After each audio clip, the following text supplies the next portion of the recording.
Dernier épisode dédié au festival Rencontre de jonglage, Télécirque montre l'étonnante relation et complicité entre le festival et les habitants de ces quartiers avec les artistes. Ce festival nous permet de voir le jonglage de tous les angles. Là, ce qui est bien à la Rencontre des jonglages, c'est que c'est un festival de jonglage professionnel, du coup avec des moyens un peu institutionnels quand même mis à disposition. Et du coup, on a accès à une super salle de spectacle et avec une programmation qui est riche et qui met à l'honneur la création en fait. C'est important parce que ça fait rencontrer des gens. Pour moi, c'est un rêve d'être ici, mais vraiment.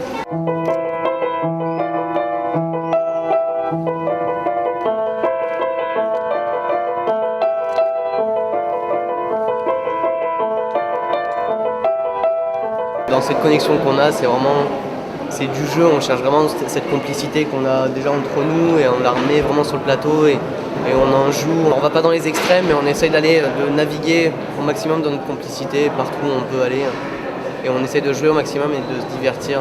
On a un jonglage qui est, je pense, assez musical.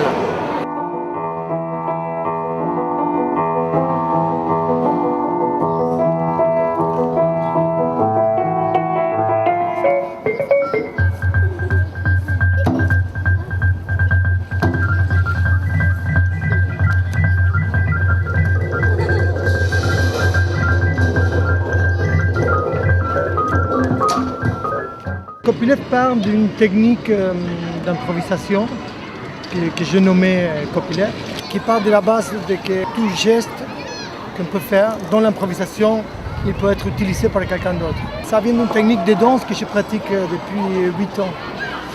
Du coup, ça va faire bien 10 ans que je pratique cette manière d'improviser en groupe.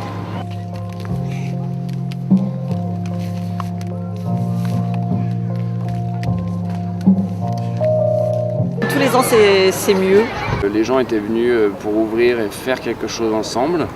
Et j'ai senti que l'énergie était plutôt collective, fluide. Et je pense que cette image de la maison qui est au milieu de la place avec le festival, ça va rester très très longtemps et je pense qu'on va en entendre parler très très très longtemps. C'est qu'on sent qu'on a fait cette année un véritable tournant.